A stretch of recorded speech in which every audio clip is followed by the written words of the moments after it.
তরণী, আমরা দুজনই ম্যাচিওর। তরণী, প্রথম যেদিন তোমাকে দেখেছিলাম আমার মনে হচ্ছিল তুমি সেই মেয়েটা। এখন যেহেতু তুমি তোমার হাজবেন্ডের থেকে সেপারেশনে যাচ্ছ,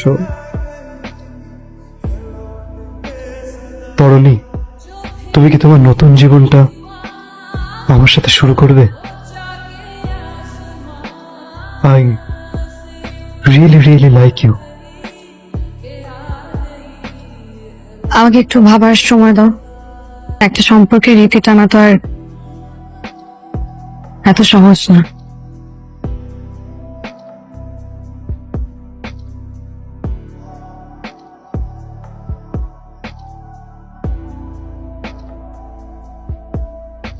উপর দিকে তাকান, তাকান, আমার দিকে তাকান। আপনার নাম কি? নাম মনে করতে পারছেন না? Very good. হ্যাঁ হ্যাঁ, বলেন। তরুণী?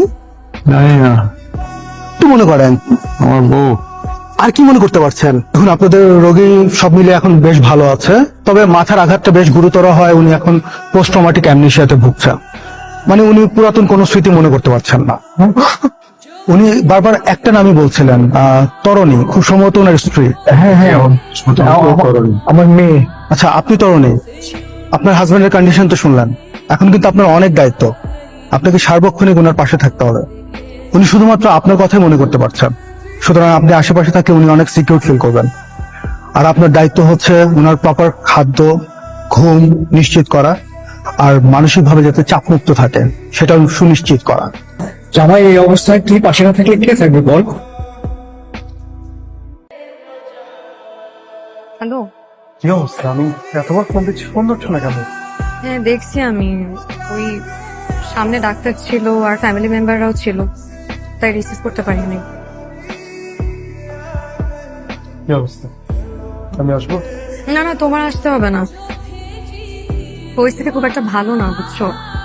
ডাক্তার তো বলছে রুমিন নাকি পোস্ট ট্রমাটিক অ্যামনেশিয়াতে ভুগছে, কাউকে চিনতে পারছে না। আবার তো কয়টা দিন দেখি, তারপর না হয়ে কিছু একটা করব। আর কোনো উপায়ও তো নাই।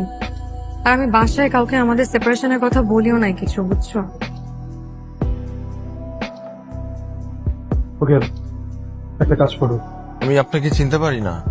কি বলছিস? আপনি কে? তুমি বাইরে বসো। তরণী, প্লিজ ওনাকে যেতে বলো এখান থেকে। তুমি কোথায় গেছো? কোথাও যাইনি, কোথাও যাইনি। এই তো আমি আছি তোমার সামনে, দেখো। তুমি আমাকে ফেলে আর কোথাও যাবা না। আমাকে একা রেখে কোথাও যাবা না, বলো। কোথাও যাবো না, কিন্তু এরকম পাগলামি করা যাবে না। আচ্ছা, পাগলামি করবো না।